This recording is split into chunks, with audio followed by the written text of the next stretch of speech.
আসসালামু আলাইকুম প্রিয় শিক্ষার্থীরা, আশা করি সবাই ভালো আছো। আজকে আমার এই ভিডিওটা এইচএসসি 2027 শিক্ষার্থীবৃন্দদের জন্য। শুধুমাত্র নট অনলি এইচএসসি 27, যেহেতু সামনে আমাদের এইচএসসি 27 এক্সাম, এই কারণে আজকের ভিডিওটি তাদের জন্য খুবই গুরুত্বপূর্ণ।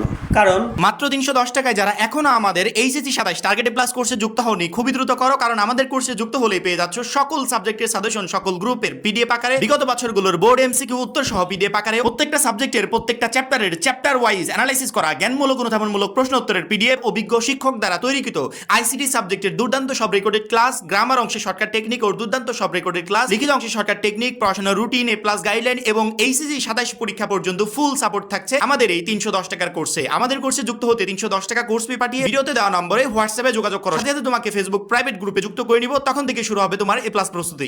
এইচএসসি 27 তোমাদের সামনে এখনও 1 বছর সময় আছে।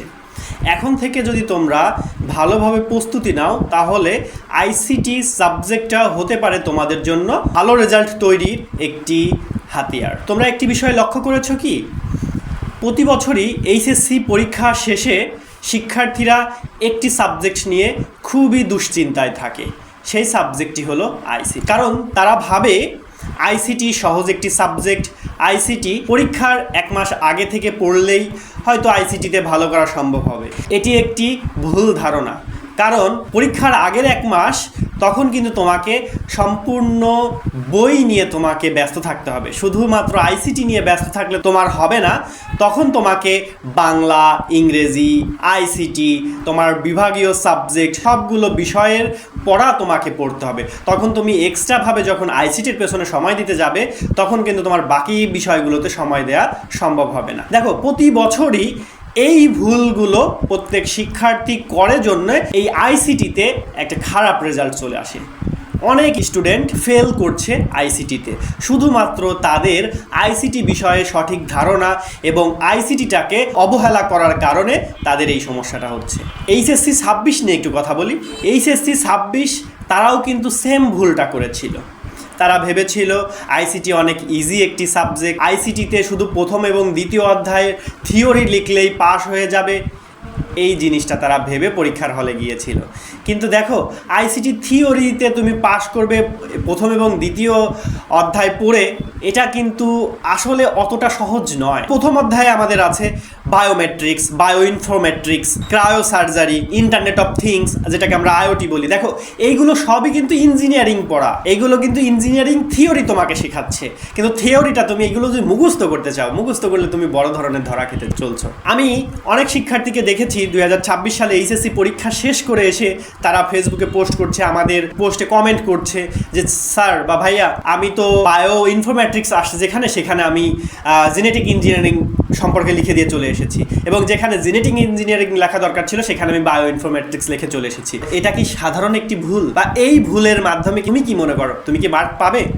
অবশ্যই মার্ক পাবে না। তো দেখো, এই ভুলগুলো কেন হয়? কারণ শিক্ষার্থীরা এই সম্পর্কে জানে না, এই সম্পর্কে তাদের ধারণা নেই, এই কারণেই সমস্যা হয়। এবার আসি আমি দ্বিতীয় অধ্যায়। প্রথম অধ্যায়টা তো অনেক ইজি ছিল, দ্বিতীয় অধ্যায়ে আসি। দ্বিতীয় অধ্যায়ের নাম কমিউনিকেশন সিস্টেম ও নেটওয়ার্কিং। দ্বিতীয় অধ্যায়ের টাইটেল দেখেই তুমি বুঝতে পারছো এই অধ্যায় আসলে শুধু মুখস্থ করে লাভ হবে না, পরীক্ষার হলে গিয়ে তুমি প্রশ্নই বুঝতে পারবে না। তাদের এই ভুল ধারণার কারণে তারা এই কাজগুলো করে ফেলে। তো প্রিয় এইচএসসি 27 শিক্ষার্থীবৃন্দ, তোমরাও কি তোমাদের সিনিয়র ভাই বোনেরা যেই ভুলগুলো করেছে সেই ভুলগুলোই কি পুনরাবৃত্তি করতে চাচ্ছ, নাকি তোমরা সেই ভুল থেকে শিক্ষা নিতে চাচ্ছ? নাকি তোমরা এখন থেকেই চাচ্ছ যে আমরা আইসিটিতে এখন থেকেই আমরা আইসিটিকে গুরুত্ব দিব, আইসিটিতে আমরা যথেষ্ট সময় দিয়ে পড়ালেখা করব এবং আইসিটির বিষয়গুলো আমরা বুঝে বুঝে পড়ব, কনসেপ্ট ক্লিয়ার করে পড়ব, আমরা কোনো মুখস্থের মধ্যে যাব না? তোমরা কি এই উদ্যমে পড়তে চাও, নাকি তোমরা তোমাদের সিনিয়র ভাই বোনেরা যেভাবে ভুল করেছে সেই ভুলের উপরই অটল থাকতে চাও? সিদ্ধান্ত তোমাদের। ম্যাক্সিমাম স্টুডেন্ট আইসিটিতে খারাপ রেজাল্ট করার কারণে তারা তাদের কাঙ্ক্ষিত রেজাল্টে পৌঁছাতে পারে না।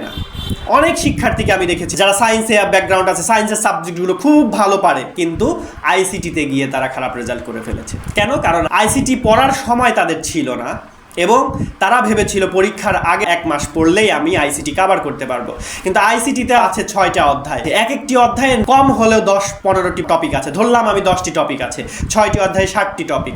60টি টপিক তুমি 1 মাসে কিভাবে পড়বে? একদিনে 2টি টপিক করে পড়বে, একদিনে 2টি টপিক পড়ে তুমি 1 মাসে বই কভার করলে, কিন্তু তোমার প্র্যাকটিসের কি হবে? তুমি যে সেই জিনিসটা আসলে বুঝেছো কি না সেটা তুমি কিভাবে যাচাই করবে? বা পরীক্ষার হলে গিয়ে তুমি যে সেটা লিখতে পারবে, তুমি কিভাবে এটা নিশ্চিত হতে পারছো? তো প্রিয় শিক্ষার্থীবৃন্দ, তোমাদেরকে ভয় দেখানো আমার উদ্দেশ্য ছিল না। আমার উদ্দেশ্য ছিল তোমরা যাতে আইসিটিতে সতর্ক হও, প্লাস আইসিটিকে গুরুত্ব দাও। আইসিটি একটি ইঞ্জিনিয়ারিং সাবজেক্ট, সেই সম্পর্কে তোমরা জানো। অনেকে জানেই না আইসিটি ইঞ্জিনিয়ারিং একটি সাবজেক্ট, আইসিটি সায়েন্সের একটি সাবজেক্ট। তো প্রিয় এইচএসসি 27 শিক্ষার্থীবৃন্দ, তোমাদের উদ্দেশ্যে বিশেষ করে বলতে চাই, তোমাদের হাতে এখন যথেষ্ট সময় আছে। এখন থেকেই তোমরা পড়ালেখায় সচেতন হও এবং আইসিটি বিষয়ে সতর্ক হও।